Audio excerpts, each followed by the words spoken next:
Welcome back to the Homestyle MMA Podcast. Sean Van Buren here for episode 27. Shout out to all the homies checking this out right now. I appreciate all of you.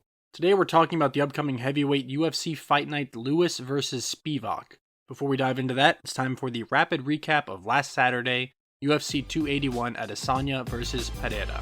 Let's go.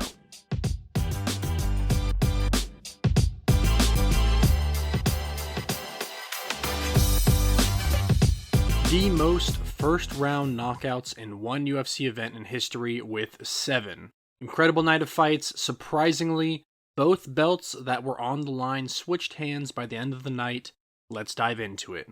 We start off recapping Carlos Ulberg versus Nikolai Negumereanu. Nikolai took some heavy low kicks in round 1 from Ulberg, and Ulberg looked sharp on the feet. Negumereanu got frustrated with Ulberg fighting from distance and using his length advantages. Ulberg landed a massive left hook that dropped Negumereanu and landed 2 more shots to finish the fight by knockout.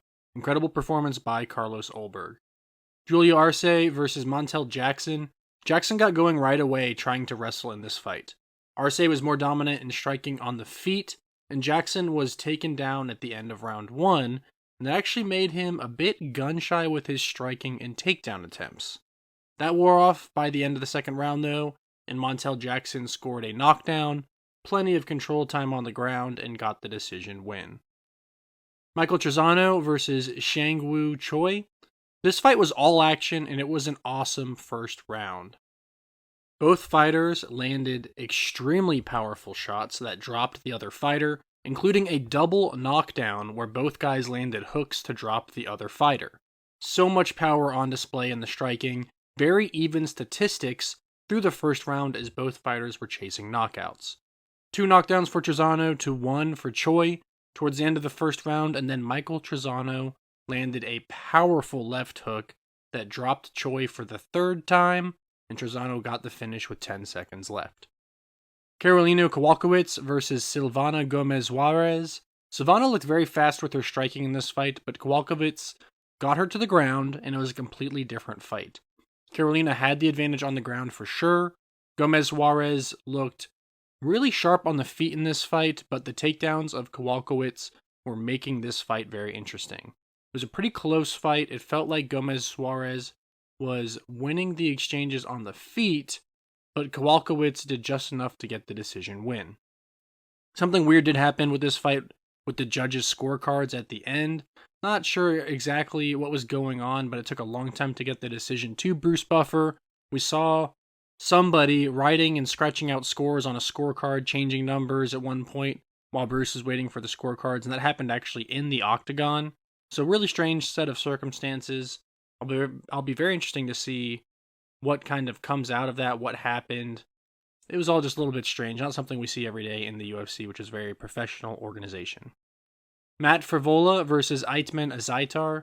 Matt Frevola came out confident, guns blazing, fighting in front of his hometown crowd. Frevola led the dance in this fight. He was much more active.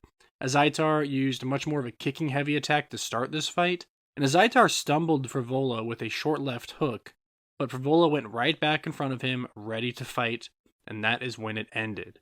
Matt Frevola landed a right hand followed by a left hook to knock out Azaitar on the feet, and the fight was over by knockout. Andre Petroski versus Wellington Turman. These fighters were slinging punches to start this fight. Petroski got a takedown in the first round, but Turman had more significant striking output. Very close first round to judge, but it was clear that Petroski was more fatigued after round 1 compared to Turman. Wellington Turman went for a guillotine choke early in round 2, but Petroski got out of it quickly and then found himself in top position. When they returned to the feet, Wellington Turman flipped the script and started getting takedowns and offensively wrestling Petroski. To finish the round, Petroski got a takedown and ended the round on top. Very good fight, very close fight, and to start round 3, Andre Petroski got a very fast takedown and went for a submission right away. Andre Petroski flowed extremely well on the ground, and he will be a problem for the middleweight division with this decision win. Look for Petroski to fight a ranked opponent next, most likely. Aaron Blanchfield versus Meatball Molly McCann. Surprisingly, Meatball Molly McCann had the crowd backing her even though Blanchfield was the hometown fighter. Like I told you last week, Erin Blanchfield would use her wrestling a ton in this fight, and she got a takedown 1 minute into this one and worked her way into a crucifix position with Molly McCann just stuck on the ground. Blanchfield unloaded continuous ground strikes, and McCann was just in a terrible position. Blanchfield eventually went for a super deep Kimura submission attempt and cranked Molly's arm back behind her body, turning it almost all the way back towards her head. Meatball Molly McCann had no choice but to tap or have her arm broken, and Erin Blanchfield, as the large favorite, got the win on the ground like I told you she likely would last week. Dominic Reyes versus Ryan Spann. Crazy fight. Ryan Spann got the first round knockout win with a stiff jab.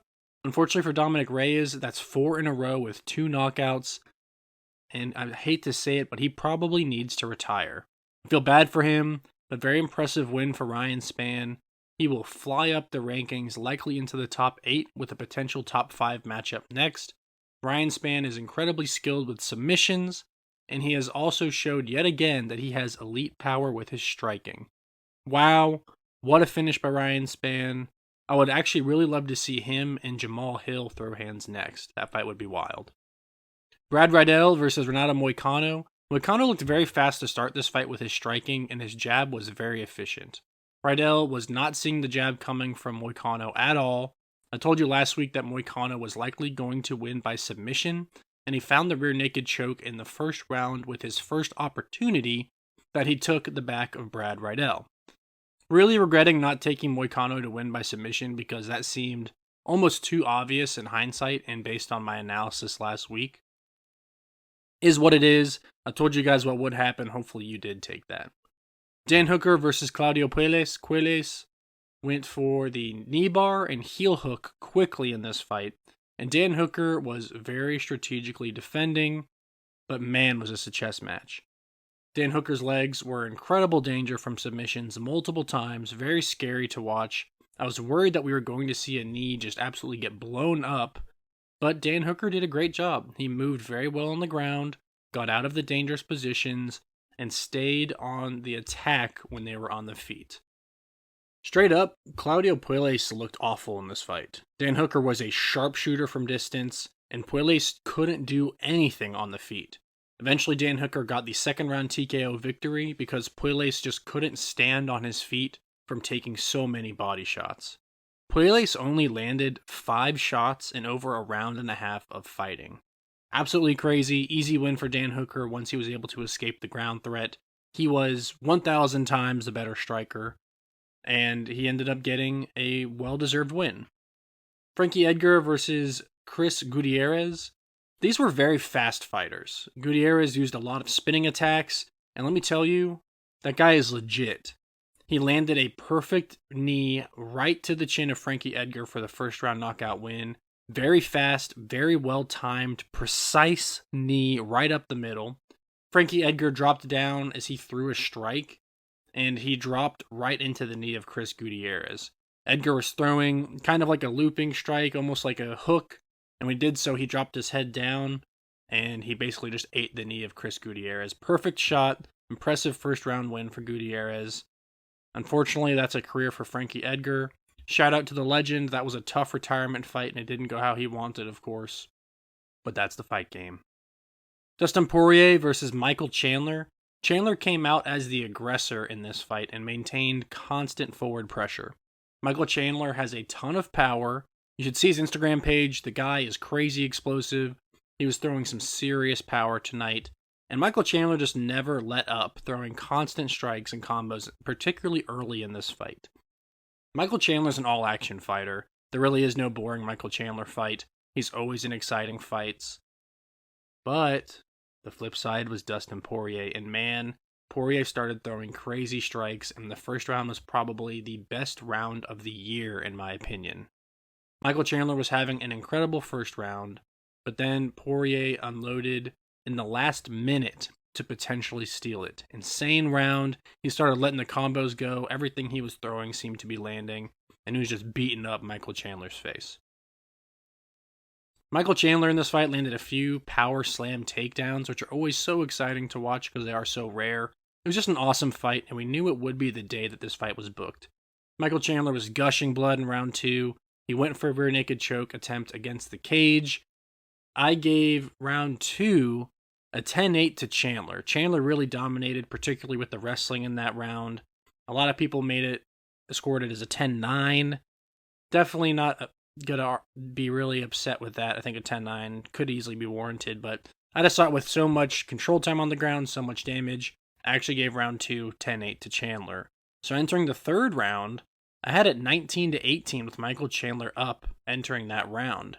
Such a great fight. Michael Chandler got a single leg, lifted up Poirier, and went for another power slam takedown. But this time, Dustin Poirier flipped out and took Michael Chandler's back. This fight was as exciting on the ground as it was on the feet. With the back, Dustin Poirier got the rear naked choke submission win over Michael Chandler. Insane fight, really an outstanding fight, and just an absolute crowd-pleasing all-action war. Carla Esparza versus Zhang Weili was our first championship fight of the night. Weili uses a full kickboxing attack, and she had the kicks going early. She just seemed faster than Carla with her striking, stronger. But at one point, Carla Esparza caught a leg kick, but Weili rotated around and tried to get the back of Esparza. People don't realize just how talented Weili is with her submission game. These women were flowing on the ground, and Weili was going for submission attempts from the top, from the bottom, constantly threatening Carla Esparza, while Carla Esparza was just trying to find some control ability on the ground. I think that Weili put some fear into Esparza in round 1, that Weili was so talented on the ground with her jiu-jitsu. I don't think Esparza was expecting that. And in round 2, Weili showed just how skilled she is with her jiu-jitsu by reversing a submission by Carla Esparza and then putting Esparza in a crucifix position into a rear naked choke second round submission win. Incredible fight for Zhang Weili. I think she's an excellent champion, always in exciting fights. Really enjoy watching Zhang Weili fight, so cheers to her. She is the new champion. That took us to our final main event, the middleweight championship of Israel Adesanya versus Alex Pereira. This fight was so intense. Pereira was throwing a lot of low leg kicks early, then he started to throw some up high trying to catch Izzy off guard. Izzy has incredible movements and feints though, and he landed a powerful right hand shot in round 1. At the very end of round 1, Israel Adesanya landed a powerful overhand right perfectly placed on the ear of Alex Pereira. Pereira was noticeably wobbled, and he was absolutely saved by the bell. That shot Izzy landed at the end of round 1 was 2 seconds away from being a fight-finishing punch. If he could have followed up at all on that punch, 1 or 2, 3 more shots, that would have been it, but there was no more time left. Pereira was saved by the bell. Izzy was on the way to putting away Pereira in round 1, but Pereira was able to bounce back in round 2. Round 2 was also great. I thought Izzy was winning the round, but then Pereira actually got a takedown late and stole the round, in my opinion. He was landing some big power shots in that round as well, and I thought that it was close until the takedown. Adesanya got a takedown of his own in round 3, took the back, and started to work in some hooks for ground and pound. Izzy showed a new development in his game. He maintained top position pretty excellently, and he was wearing down the gas tank of Alex Pereira. Izzy hit almost 3 minutes of ground control time in round 3 with some strikes, so there was maybe a little argument for a 10-8 round. I had it 29-27, Izzy winning entering the 4th round. Pereira looked tired in round 4, certainly looked much slower than previously in the fight, less speed, less power. But then it happened. It happened to Kamaru Usman, now it happened to Israel Adesanya. In the 5th round, Adesanya was on his way to winning, on his way to defending his middleweight championship yet again, but Adesanya got caught with a left hook from Alex Pereira, and Adesanya was stumbled. Pereira unloaded after that with strikes, chased the finish, gave all he had left in the tank to try to get that knockout win. He threw a ton of strikes, and the ref stepped in, and Alex Pereira got the 5th round TKO victory. I did feel personally that the stoppage was a little early. Yes, Izzy was stunned, but he was still moving and dodging strikes when the ref stopped the fight. I felt that he could have given Izzy more time to try to tie up Pereira in the clinch, but regardless, there's a new middleweight champion of the world with Alex Pereira by 5th round TKO. Incredible power from this kickboxer to get the finish that late in this fight. Now, people are arguing about the stoppage. Israel Adesanya did address it in the media and say he thought the stoppage was appropriate. My only thing with Izzy is a lot of his striking defense is head movement. So I did think, yeah, he was maybe getting caught with a few strikes while he was trying to dodge against the cage when he was stumbled. But that's also kind of how he defends himself. I don't know, it was strange. I'm not upset with the stoppage. I just felt like it was possibly a little early when you're talking about a championship fight and a guy who's about to lose his championship belt. I think the ref should have let it go just a little bit further because Izzy, for him, that was intelligent defense. He uses head movement. He's going side to side. If you watch his eyes, even though his head was down, he was looking up at Pereira, so he was trying to dodge. Like I said, not upset with the stoppage. Izzy's not upset with the stoppage. I just felt that with the stakes as high as they were, I do think you have to give a little bit longer leash in those fights. You're going to battle. This is a dangerous sport. I understand the refs need to protect fighters. But when you're talking about a guy losing his championship belt, you give him as much as you can as far as letting him try to survive in there. Anyways, fantastic night of fights. So much action. It was funny. There were so many finishes. You could tell that they were trying to fill airtime because fights were just moving so quickly. But that's not a problem for us when you're a fight fan. You love to see the action. Really great night of fights. And like I said, the 2 championship fights, the belts changed hands in both the fights.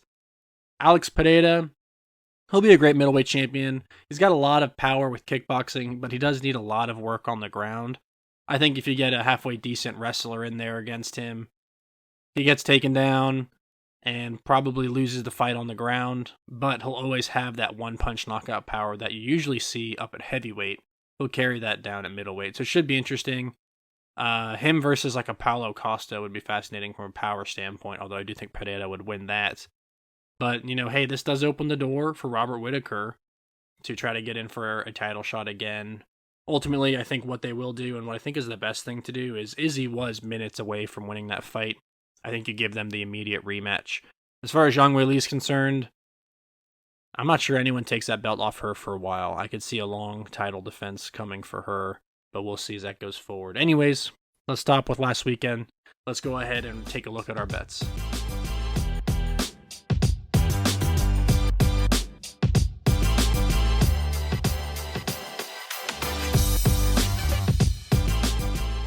So looking at our bets, we had Carlos Ulberg versus Nikolai Negumereanu. Nikolai Negumereanu we took as the underdog at plus 105 for a loss. Julio Arce versus Montel Jackson. We had Montel Jackson at minus 200 for going back for more 2-unit bet win. Michael Trezano versus Shangwoo Choi. This was one that I told you on the podcast we were not going to bet. I was leaning Shangwoo Choi. Glad we didn't take it. That would have been a loss, but that was an outstanding fight. Karolina Kowalkiewicz versus Silvana Gomez Juarez. We took Silvana Gomez Juarez moneyline minus 105 for a loss. And Matt Frivola versus Otman Azaitar. And probably the most shocking finish out of any of these fights this weekend, the most shocking result. We had Otman Azaitar moneyline minus 115 for going back for more 2-unit bet. That was a loss. Took us to the UFC prelims. Andre Petroski versus Wellington Turman. We had Andre Petroski moneyline minus 210 for the win. Aaron Blanchfield versus Molly McCann. I told you guys, this was a heart pick. We went with Molly McCann moneyline plus 300. That was a loss, but I told you all through the last episode of the podcast. That's a pick we were making with our heart, and I literally told you that is not the smart pick to make. Aaron Blanchfield is the more well-rounded MMA fighter. I told you she'd take the fight to the ground, that it would be a wrestling heavy attack from her, which I didn't think Molly McCann would be able to handle that well. We made a heart pick. I was hoping Molly could find that one shot on the feet. She didn't. We knew there was a good chance we were going to get a loss in that bet. It's also why it was plus 300. Dominic Reyes versus Ryan Spann. In hindsight, probably a terrible bet, but we did Dominic Reyes moneyline minus 225 for a loss. Probably going to be, well, maybe not. We'll see, but I think he should maybe consider retiring. Just too much damage to the head in his last several fights. Been in there against Warriors. He had his shot at the title. I hate to say that, this is this guy's livelihood, but I'm starting to worry a little bit about his health. Brad Riddell versus Renato Moicano. This is another fight we did not bet, but I told you I was leaning Renato Moicano. I told you he'd probably do it by submission. Turns out we should have made those bets because that would have won. For the UFC main card, Dan Hooker versus Claudio Puelles. We had Dan Hooker moneyline minus 165 for the win. Frankie Edgar versus Chris Gutierrez, fight to go the distance, minus 125 was a loss. For this fight, I didn't necessarily think Frankie Edgar would win, but I thought that, I don't know, I guess this is another one with my heart, but I thought that he would at least fight well enough to not be finished in his last retirement fight, but I also didn't think he had the power or skills at this point in his career to finish Chris Gutierrez. So I was hoping he'd will his way to a decision at least, but that didn't happen. He had the very brutal knockout. Dustin Poirier versus Michael Chandler. We had Dustin Poirier moneyline minus 225 for the win. Carla Esparza versus Zhang Weili. We had Zhang Weili by finish for plus 100 win. And the last fight of the night, Israel Adesanya versus Alex Pereira. We were mere minutes away from cashing Israel Adesanya moneyline minus 186, but unfortunately we lost with the very late 5th round knockout win for Alex Pereira. All in for the UFC, we were down 4.4 units. We went 5-7. An okay weekend for us, definitely not great. A few things that could have changed would have made a really big impact on how our night went. For example, that Adesanya-Pereira fight, that was a pretty big swing. But hey, that is what it is. We're going back for more bets. Also went 1 for 2. You hate to lose those when you're putting 2 units down on a fight. For the Homestyle Perfect Plate Parlay, Andre Petrosky moneyline, Dustin Poirier moneyline, and Zhang Weili moneyline plus 166 was a win. And the Homestyle Perfect Plate Parlay is doing pretty well lately. That's back-to-back wins for the Homestyle Perfect Plate Parlay. It is up over a unit. It's won 3 out of the last 5 that we've had. So we're starting to build some steam with Homestyle Perfect Plate Parlay. That's obviously a fun bet to make because it keeps your eye on a few different fights. That wraps up our bets. Let's see how we did on Verdict and give out some podcast awards.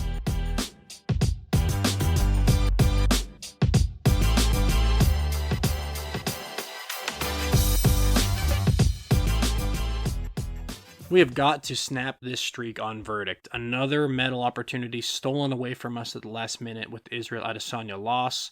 We were on the board for a medal heading into that fight, and through the 4 rounds, we thought we were going to cash either a bronze or a silver medal. His 5th round loss cost us a Verdict medal opportunity.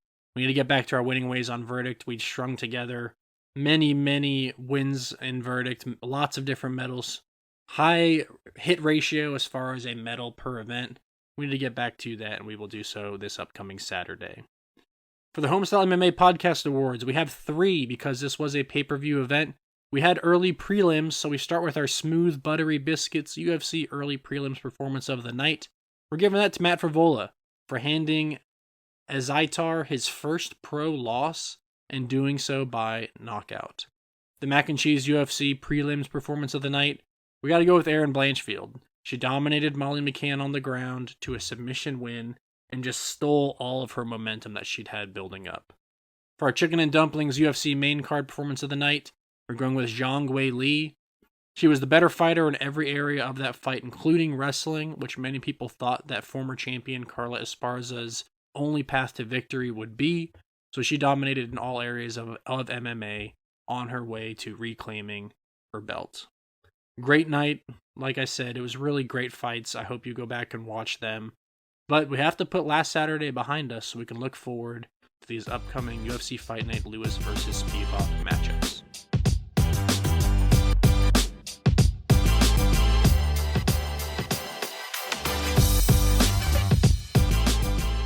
So let's get into those prelim matchups starting at 1 o'clock p.m. Eastern Time with Natalia Silva versus Teresa Bleda. 6-0, Bleda is 5 inches taller and 6 inches longer in reach, and she's making her UFC debut after winning on Dana White's Contender Series. Bleda showed it all in that Dana White Contender Series appearance with a knockdown, a ton of control time with 11 minutes out of the 15 on her way to a decision win. Natalia Silva won her UFC debut and comes into this fight on a 7-fight win streak. She's finished 7 of her 13 wins by submission and 3 by knockout. This should be an awesome fight. Both women are excellent on the ground and on the feet. I am leaning Natalia Silva due to her 19 pro fight experience to get the win here, and because she is so skilled at jiu-jitsu on the ground. that I think she could handle herself down there if that's where the fight goes, if she gets taken down. Brady Highstand versus Fernie Garcia. Brady has a 4-inch reach advantage, and Brady Highstand has not fought since August of 2021 when he lost the Ultimate Fighter 29 final by split decision in an absolutely great battle. Highstand uses a wrestling-heavy attack, and he landed 6 of 11 takedowns in that fight. Fernie Garcia earned a first-round knockout win on Dana White's Contender Series, but then lost a decision in his UFC debut. To keep it simple, I don't think that Fernie Garcia is ready to defend as many takedowns as Brady Highstand is going to send his way at this point in his young career just yet. Brady Highstand is a very talented wrestler, and I think that he will land at least 2 takedowns per round and win this fight with his work on the ground. Highstand is very active once he takes down his opponents, working for submissions, and he just has too many ways to win this fight, in my opinion. Vanessa Demopoulos versus Maria Oliveira. Massive size discrepancy in this fight. I don't know the last time I saw a reach advantage this wide, but Maria Oliveira is 4 inches taller, and she has a staggering 11.5-inch reach advantage. That's basically a forearms advantage against her fighter. Maria Oliveira is a striking specialist, and having size discrepancies that large cannot be ignored.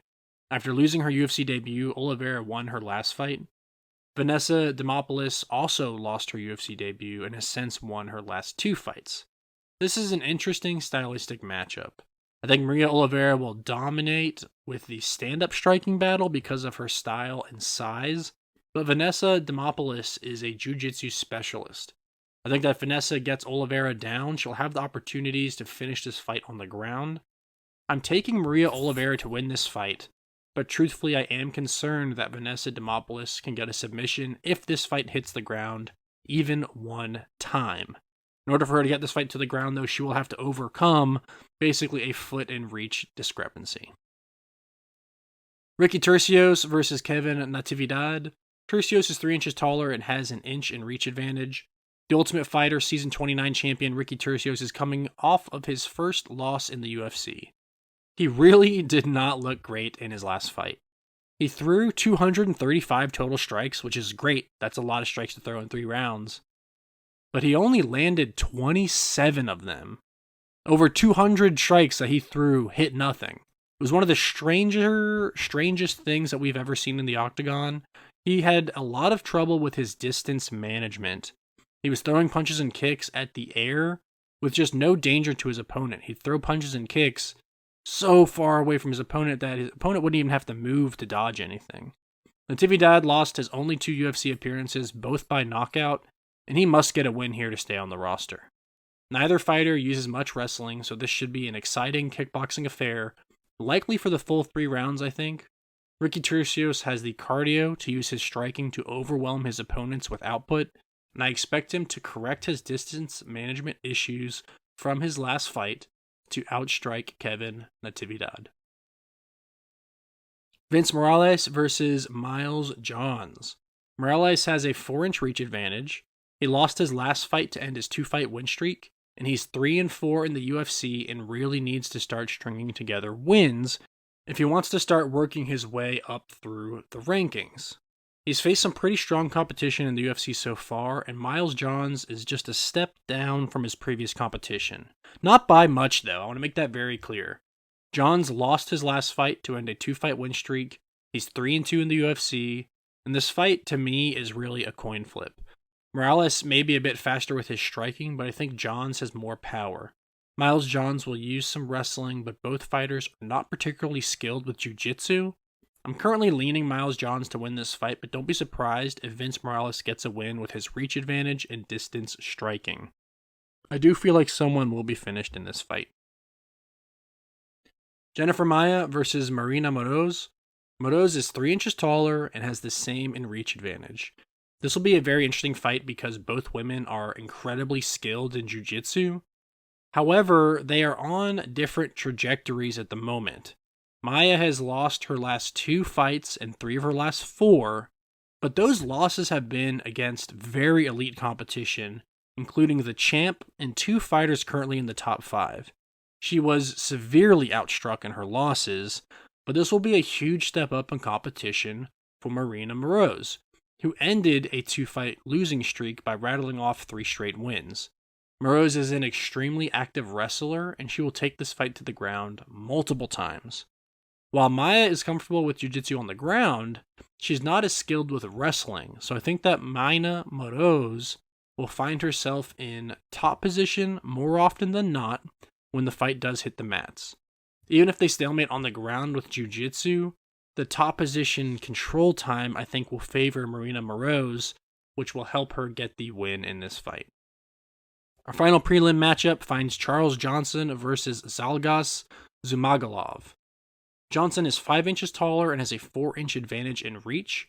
Johnson is a 3-time former LFA champion who lost his UFC debut to the highly talented Muhammad Mokaev on short notice, who just wrestled the crap out of him to the tune of 12 for 16 takedowns and 11 minutes of control time.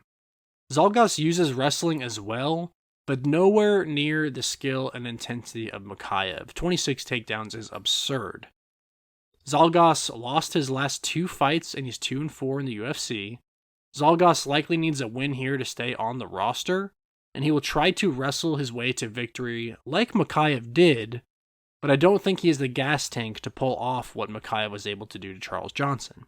Charles Johnson is a talented striker, and I think that he learned a lot, or at least a little bit, from that last loss to the wrestler Muhammad Mokaev. Expect Charles Johnson to use his long-range weapons to score points and stay prepared to defend takedowns. Try to make Zhalgas Zhumagulov shoot out from distance to try to get those takedowns, which will leave him open for knees, uppercuts, other different strikes that Charles Johnson has at his disposal. I think Charles Johnson gets the win here. That wraps up our UFC prelims. Let's take a look at the UFC main card.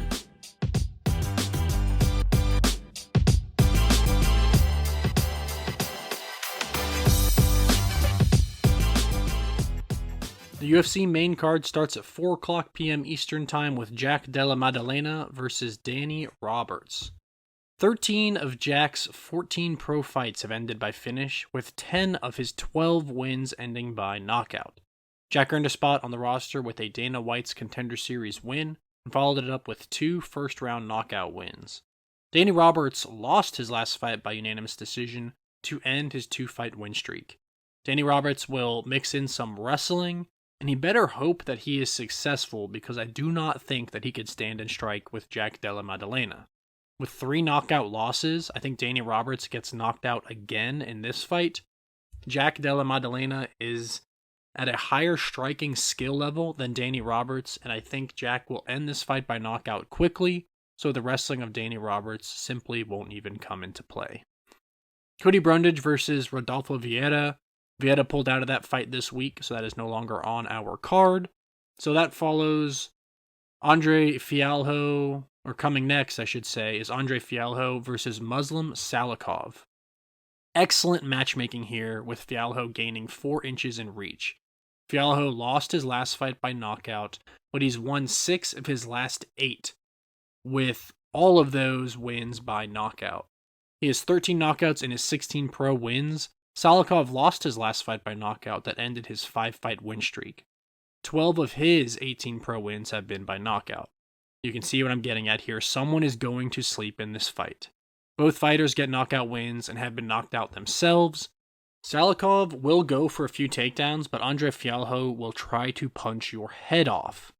Each of Fialho's last 5 wins have been first-round knockouts.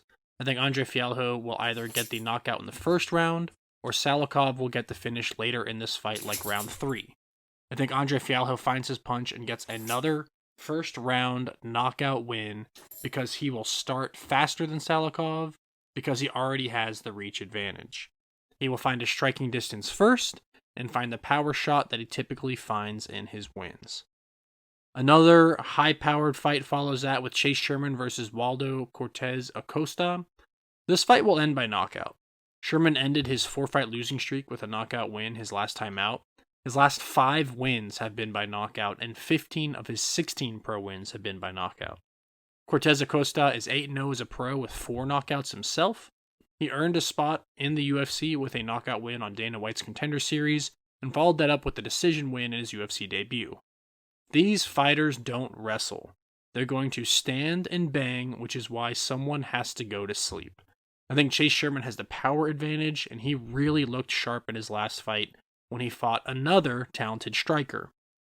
I think the obvious ending to this fight is that someone is going to sleep, but I am leaning Chase Sherman to win this fight. Both fighters throw a ton of strikes, with over 6 significant strikes landed per minute for both fighters, and they both headhunt, so I wouldn't be surprised if this fight does not last long. That takes us to our co-main event, Kennedy Nzechukwu versus Ian Cutelaba.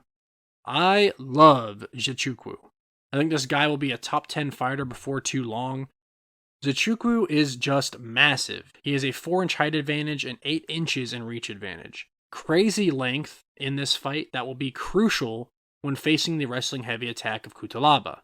Ian Cutelaba will have to work his way into distance in order to go for takedowns, which is how he likes to win fights. Cutelaba is on a 2-fight losing streak, both by submission. Unfortunately for him, I don't think he loses by submission against Kennedy Nzechukwu, since he has no pro submission wins. After losing his past 2 fights, Kennedy got back in the win column with a 3rd-round knockout, where he actually wrestled very offensively in that fight, which is a new wrinkle to his game. This fight will come down to if Nzechukwu can stop the takedowns from Cutelaba. I think he's developed that area of his game over the past few years, and he's even developed an offensive wrestling attack as well. I think Kennedy's size will be a big advantage in the wrestling exchanges as well, so I think Kennedy Nzechukwu will get the win here late in this fight by finish. He will have to be sharp with his takedown defense early, as Cutelaba goes for I think 4 takedown attempts just in round 1, but he can use his size to wear on Cutelaba, and Kennedy could find the finish in round 3 as Cutelaba gets tired. That takes our main card up to the main event. Let's take a look at Derek Lewis versus Sergey Spivac.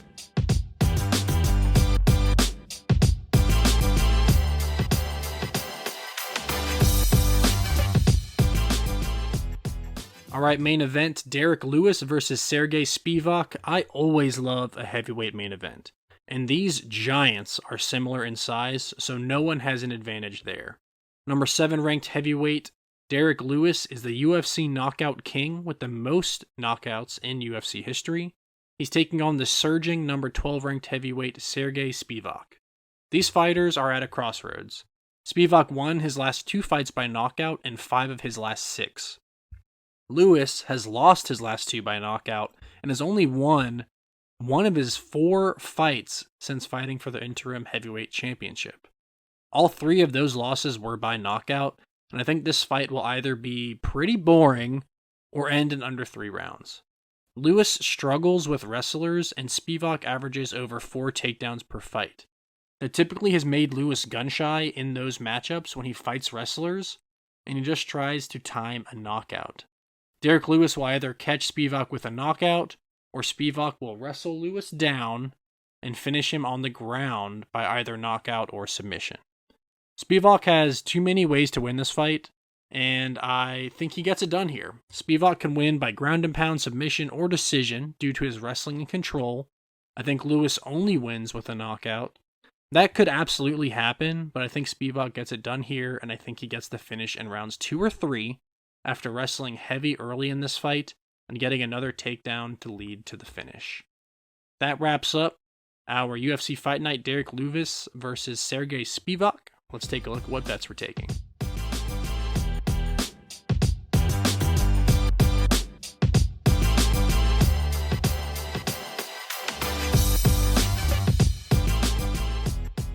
As always, please bet responsibly. If you have a gambling problem, call your state's hotline.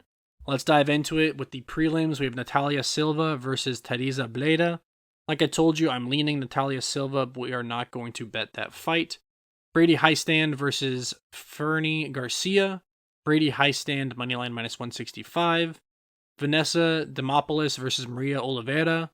I'm leaning Maria Oliveira, but we're not going to bet that fight because of the jiu-jitsu skill of Demopoulos. Like I said, I think if she gets Maria Oliveira down just one time, she will find the submission.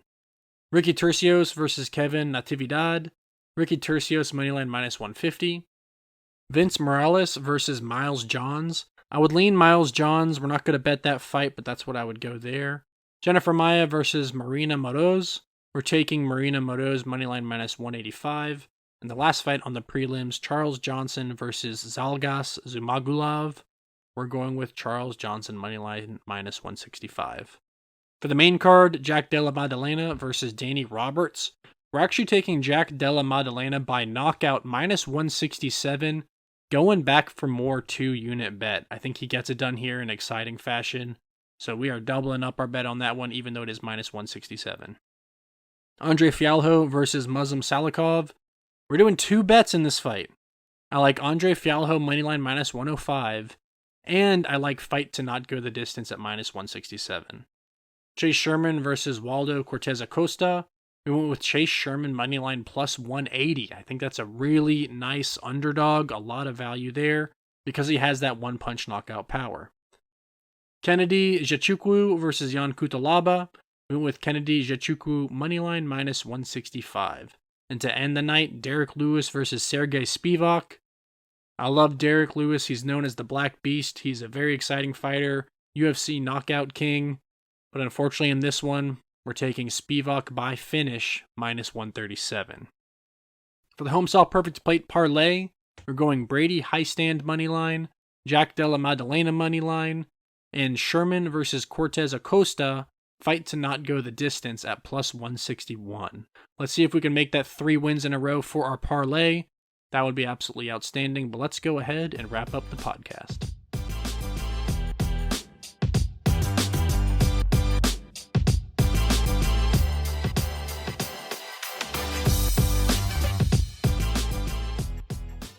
As always, please bet responsibly. If you have a gambling problem, call your state's hotline. I'll be posting my verdict scorecard prior to the events on social media for the podcast. Please go follow at the Homestyle MMA Podcast on Instagram, Facebook, and YouTube, and at Homestyle MMA Pod on Twitter. Go to www.TheHomestyleMMAPodcast.podbean.com for additional information about the podcast.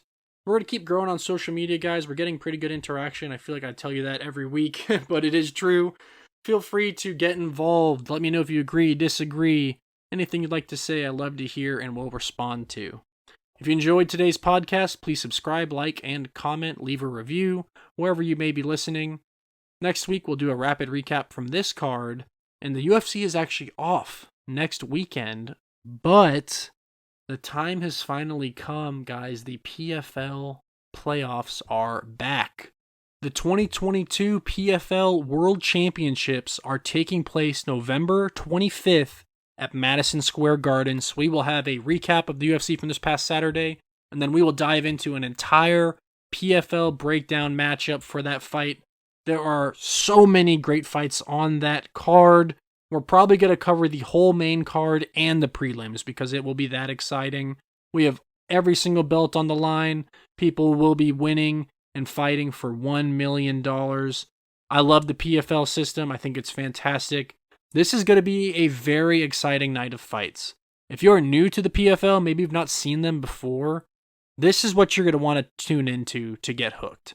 This is the PFL World Championships. The people fighting for $1 million fought through the regular season to earn their spot in the playoffs and won through the playoffs to get to this championship fight. It is going to be outstanding. I cannot wait for the return of the PFL. It's going to be all action. I will break down all of those fights for you because there are plenty great fights on that card. So no UFC next Saturday, but I still encourage you to listen to next episode of the podcast because this will be a great opportunity for you to get involved with the Professional Fighters League, the PFL, currently owned and ran by the ESPN and Disney, that whole big conglomerate, of course. But anyways, till next time, this was Sean Van Buren on the Homestyle MMA Podcast. Y'all have a good one.